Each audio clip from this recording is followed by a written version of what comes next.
There could only be two reasons why you clicked on this video. One, you already own UnitedHealth stock and you're wondering what the heck is going on and what you should do. Or two, you're seeing the opportunity of a lifetime, seeing that UnitedHealth stock is down 60% since its all-time highs. I've been investing in the stock market for the past 15 years, and there were only two occasions where a stock actually kept me up at night. The first one was in 2022 for Facebook. It was the sky falling down scenario for Facebook. And two, in 2025, United Healthcare. So today we're going to dive into some facts about United Healthcare, and at the end of this video, we're all going to put our heads together and try to figure out what the heck is really going on with this company right now. We're going to try to decide whether now is a really good time to buy into this stock, or if you already own the stock, if now is the time to cut your losses and get the heck out of here. I could clearly recall back in 2022 when everyone was telling me that Facebook is dead. Every single person I knew sold out of Facebook in 2022, but I didn't. The more it went down is the more I bought the hell out of that sucker, because I was almost 100% sure that Facebook wasn't going anywhere. And I turned out to be right.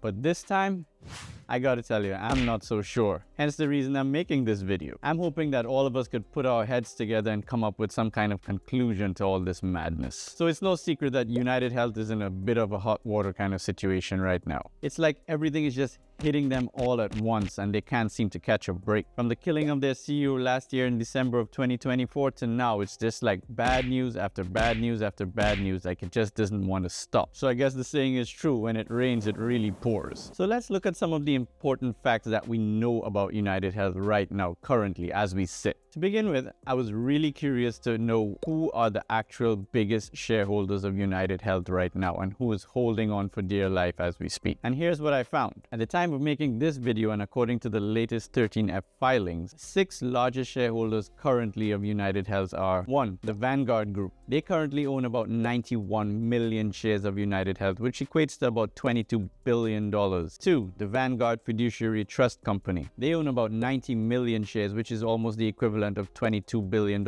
as well. 3. BlackRock Advisors. They own about 55 million shares, which equates to roughly $13 billion. 4. State Street Corporation. They own roughly around 45 million shares, which equates to about $11 billion in today's market price. 5. JP Morgan Investments. They own roughly 26 million shares right now, which equates to about $6 billion. And 6. Wellington Management Company, who own about 25 million shares, which equates to about $6 billion approximately. So what did we learn from this? About 90% of United Health shares are owned by large institutional investing firms, and less than 10% is held by individuals and small retail investors. The largest individual shareholder is actually a Brazilian businessman by the name of Edson Bueno, and he currently owns a little less than 1% of the company. So now that we know the biggest shareholders of the company, let's take a look at who are the largest sellers of United Health stock. 1. Capital World Investors. They sold about 4.7 million shares in Q4 of 2024. The average value at the time was about $2.3 billion. 2. DZ Bank. They sold about 3.8 million shares in 2024, valued at around $1.9 billion. 3. T. Rowe Price. They sold around 3.6 million shares in 2024, which equated to roughly around $1.1 billion at the time. 4. The big old Fidelity. They sold 2.3 million shares in 2024, roughly equating to about $1.2 billion.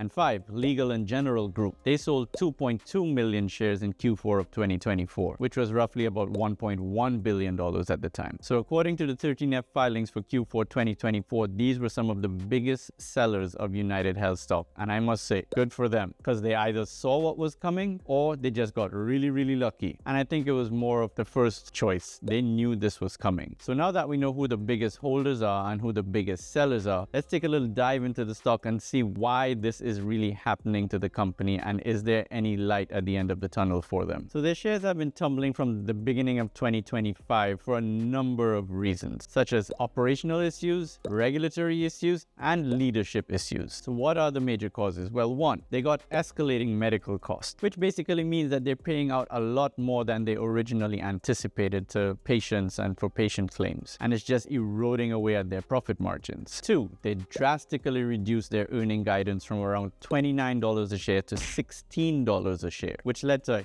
huge disappointment amongst investors. And they even went as far as saying that they don't expect anything to even get any better until 2026. 3. Their Medicare Advantage program is under significant and serious stress. And why is this happening? Well, it was caused by higher utilization of medical visits from patients, and many of them had more severe illnesses than they had before, which unexpectedly drove up costs for UnitedHealth. And what further didn't help the situation was that they came under heavy scrutiny from the Department of Justice recently, accusing them of overbilling activities, amongst other things. And then 4, there's the leadership turmoil that they have been experiencing lately. It all started when the CEO Andrew Whitty resigned in May of 2025, which added quite a bit of instability to the company. And that's when the new CEO Stephen Hemsley stepped in and tried to calm the situation for everything. And of course, let's don't forget the whole murder of the CEO Brian Thompson back in December of 2024, which just shook the company up. And that didn't help the situation much either. And let's not forget that they have accusations that they were trying to secretly pay nursing homes to avoid costly admissions of their patients into hospitals. All of these factors combined is putting like severe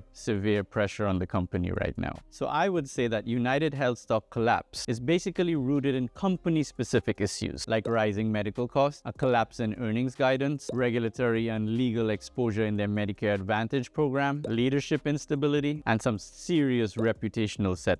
So in my opinion, unless Stephen Hemsley could seriously turn this around right now and successfully restore control over their costs, and unless he can do something to rebuild investor confidence really quickly, I think that this bearish trend could persist for quite some time. But I can tell you my opinion though, I don't think this company is going anywhere, meaning that I see quite a bit of upside for them starting in 2026. Now remember, nothing in this video is intended to be financial advice, but in my humble opinion, I think that UnitedHealth is severely oversold right now. So now that we got some of the negative things out of the way, let's look at some of the positives, because there are some key strengths and some bullish indicators that we should not ignore. 1, they have a really attractive valuation and some serious potential for upside. I've listened to many senior analysts lately, and many of them think that UNH is really undervalued right now. And I've seen their target ranging from around $372 a share up to $435 a share in the near term, which means that they're actually signaling about 50 to 60% upside from here. 2, let's not forget a really important fact, that UNH still generates about $20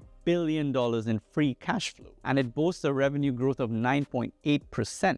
Another big positive, this current CEO Stephen Hemsley is the one who actually turned this company around in the past, so many of the analysts see his return as a big stabilizing force for the company. It's also worth noting that CMS, which is the Center for Medicaid and Medicare Services, has already approved a 5% increase in Medicare payments for 2026, which is well above earlier estimates that UnitedHealth made. So the company could significantly benefit from this next year. Also, institutions like Morgan Stanley, UBS, Oppenheimer, even after reducing their price targets for UNH due to all these near-term challenges that they're facing, they still maintain positive ratings on the company, which is a really good sign if you ask me. And also, we should never forget how big and how large UnitedHealth really is. As of right now, in mid-2025, at the time of making this video, they actually serve almost 14 million seniors via their Medicare program. They have millions of employer-sponsored and family plans right now, as well as the Medicaid and the public programs, which benefits about 7.5 million people across 32 states. So this is still a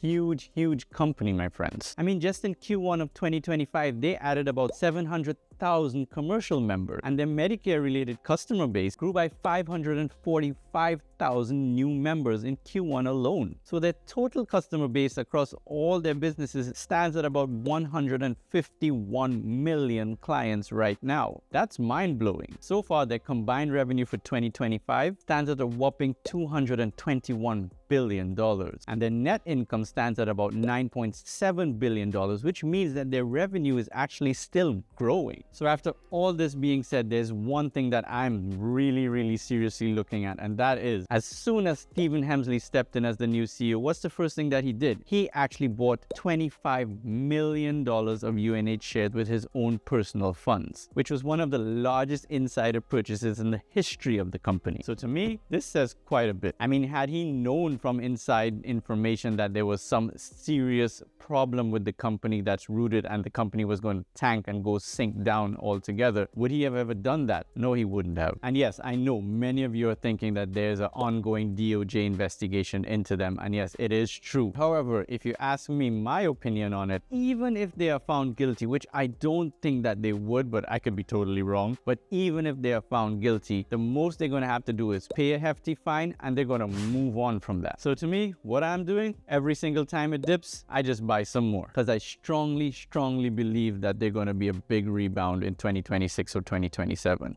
It's not a short-term play, it's a long-term play, but I do believe that they're going to get over all of this. So after going through all of this information, I would love to hear your opinion and what do you think about this. So please meet me down in the comments and let's discuss this together. Now, I know there's no comparison between Facebook in 2022 and UnitedHealth in 2025, but for some reason, I'm just getting a little bit of deja vu. And I really believe that UNH is going to stabilize in the coming months. And the same scenario is just going to repeat itself. So yeah, I'm just going to continue to buy every dip and hold on for the long term. I could be wrong, I could be right. I guess time will tell. So please do me a huge favor. Go ahead and click up all those buttons, the subscribe button, the like button. Let's stay connected and let's keep talking about this as things unfold. I would love to keep hearing what your opinions are and what your situation is with UnitedHealth. That being said, wish you healthy, happy, wealthy life, and I'll see you in the next video. Bye-bye.